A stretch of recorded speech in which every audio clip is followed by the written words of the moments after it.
Hello, I'm Jane Kelly and I am the midwife of the soul. And I like to create safe, sacred space for awakening women. And part of that safety and that sacredness is recognizing where we are as women in our menstrual cycle. So for me, there is a particular power to really tuning in to where you are in your cycle before you decide how you're going to access the divinity within you, how you're going to connect deeply with yourself and with your own wisdom. And as you become more practiced at this, what happens is you instinctively know. You don't need to remember which phase of your cycle you're in. But actually, when it first begins, there's a wonderful deepening to our spiritual experiences when we're able to embrace a feminine spiritual path. Because certainly my experience of spirituality has been a very masculine one. It's been very much a sit down every day at the same time, every day, do the same thing every day, be consistent, and eventually you will reach nirvana. And there is a place for that, and it has absolutely served me. There is no doubt of that. However, as I have got more and more into menstrual cycle awareness, more and more into living with the flow of life and the flow of my own body, the flow of the seasons, I've realized that my spiritual practice too wants to flow. So what I want to talk to you today about, just briefly, because this is an enormous topic and I don't want to go on for too long, but I do want to share it with you, is that bringing that menstrual cycle awareness into our spiritual practice and into our creation of ritual, our creation of ceremony, really noticing where we are and what the gifts of that particular phase of the cycle are. So some of you might know more about this than others, so I'm going to try and just recap a little bit. Sorry, getting croaky. Try and recap a little bit on the inner seasons and what they are. But obviously, if you want to deepen any of this work, then come along to a workshop or come and do some work with me, and I'd really love to be on that journey with you because it is so juicy and rich and delicious. So to dive in, we have the 4 seasons of our cycle, just like we have the 4 seasons of the year. So we move from spring into summer, into autumn, into winter.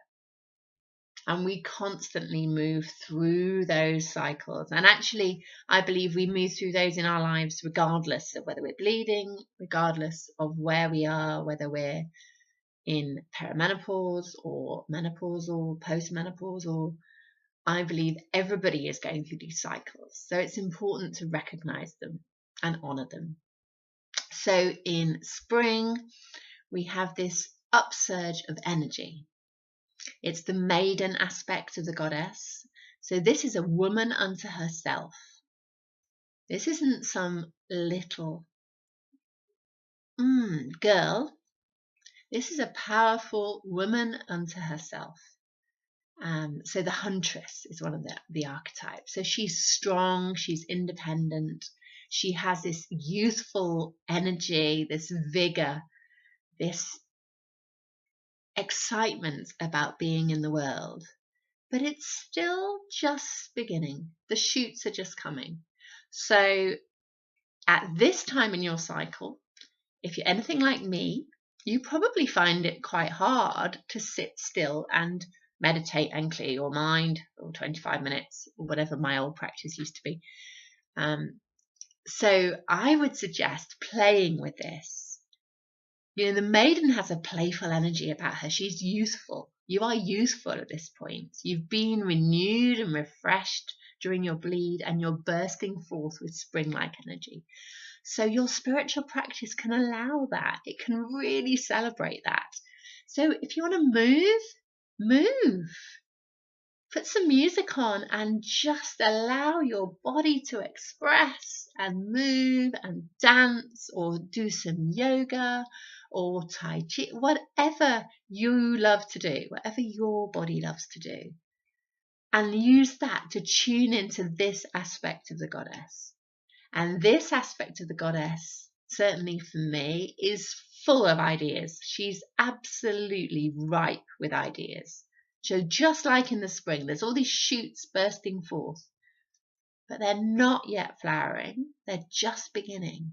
So get your notebook, get some colourful pens, and capture all this inspiration, but don't feel the need to do anything with it straight away. There's a wonderful word that Alexandra from Red School uses for the spring phase of the cycle, which is containment. To contain the excitement and allow it to grow gently. Allow these shoots to blossom. So in your spiritual practice, you can capture them, you can move, you can dance, you can allow the goddess to express in that maiden aspect. And see how that transforms your experience. See how connected you feel when you allow yourself to be where you are. And let me know. So I'm really excited to hear that. So that's spring, very, very briefly. We then move into summer. So summer is the mother aspect of the goddess. So that summer is about bringing these shoots into fruition, into flower. It's very much outwardly focused into the world. It's when we want to reach out and nurture and help others. But also, from a spiritual practice point of view, I would play with is turning that mother energy inward and just being playful, curious about how you mother yourself. And this is really poignant for me because I found this incredibly challenging.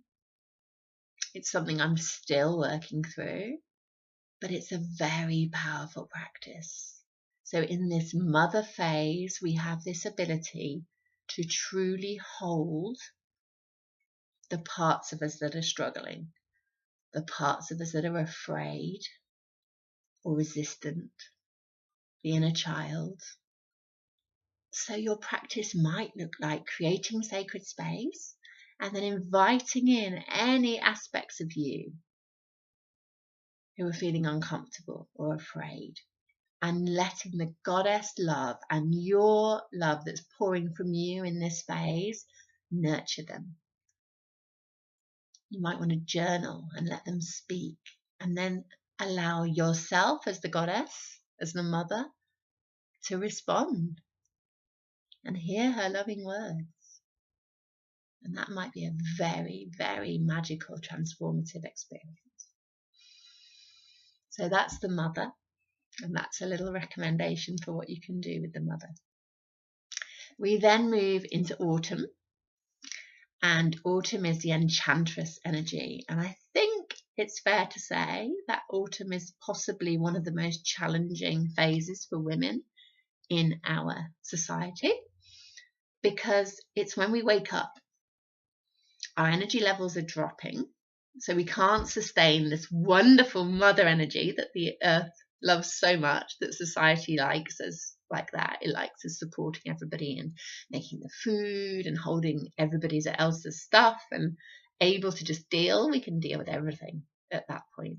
As we fall into autumn, that gets taken away, that gets stripped back.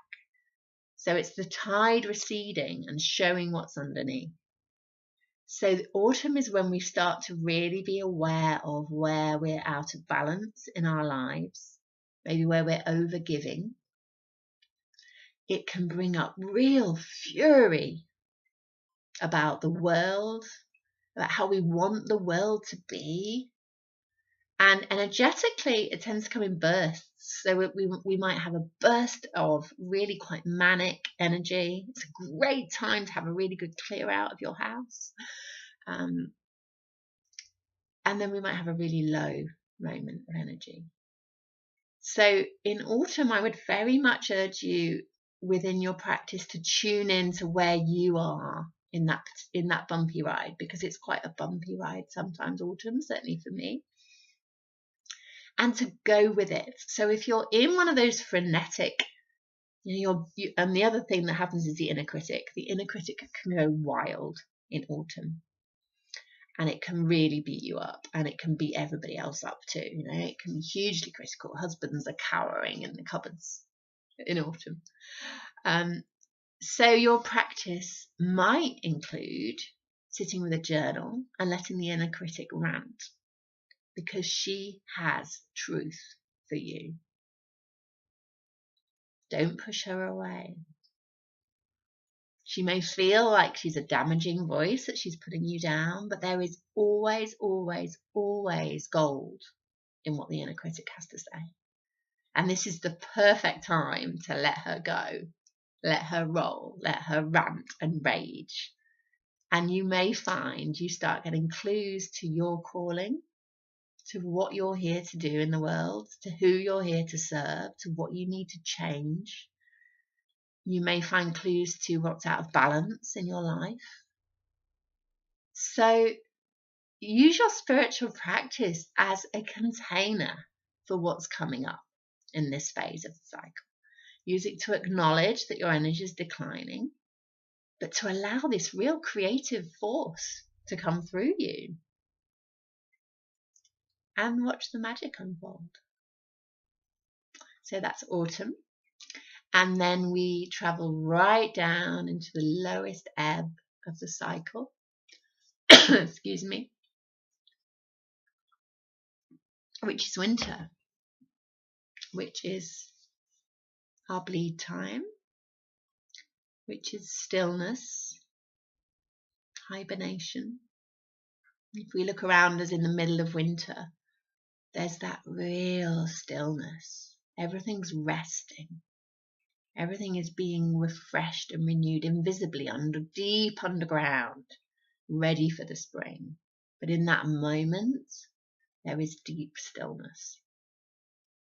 And just as the mother is at the height of the cycle in terms of being out there in the world and connecting with others in an outward direction, so the winter is the perfect time to connect with your inner world. This is when the veil is thin. This is when we can truly receive our wisdom, truly tune in to nature, to the God, to Goddess, to the angels, in a way that is, for me, it's like the rest of my cycle, I have like an old-fashioned 20-year ago internet connection, and then I suddenly get broadband as I bleed. It's like this cord to the divine, a direct line to the divine. And the challenge here is to really surrender. So again, use your spiritual practice as the container to practice where you would like to, hopefully, eventually end up with your whole life living in this cycle awareness. But let your practice be surrendering to where you are. And in winter, surrendering to where you are may well be lying on the floor, as comfortable as you can, wrapping yourself in a blanket, doing absolutely nothing except maybe breathing and just seeing what happens, because it's incredible what does. It's incredible the wisdom that can come in when we can allow the stillness, embrace the stillness, and surrender to it. But just like I talked about in the spring, where we're having these ideas, but they're not quite ready, in the winter, this is deep insight, really deep insight, but it's quite unformed. So don't expect it to be formed. Allow it to be unformed. Allow it to come through as images or just feelings, and find a way to capture that. So make your practice in winter. My best practice in winter ever was putting on a beautiful piece of music, which actually I will share on my website, that makes me just feel so, often it makes me cry. On that day, it just made me just sink into myself. And I've got some really nice sheepskin rugs on the floor, and I made myself a little cocoon with my sheepskin rugs. And I do 20 minutes, maybe 30 minutes practice every morning. And that day I lay down, I got really comfortable, and it was a life-changing experience.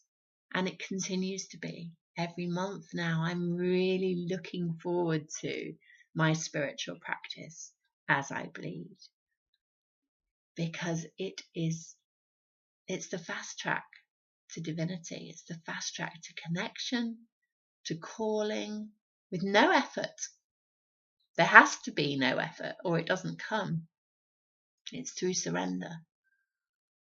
And if you can surrender, if you can find that space inside of you and create that space in your life and in your sacred space, then this wonderful wisdom will come, and you can slowly and gently take it into spring and allow it to shoot, and then allow it to flower and blossom in the summer, start to fall away in the autumn, but keeping the bare bones, keeping what's really important, and taking it back in to the winter to be reborn and to start the process again. And that is the most beautiful way to live your life and the most beautiful way to perform your spiritual practice. I really hope you take something from this video, and I hope you share it with me later. Thanks for listening.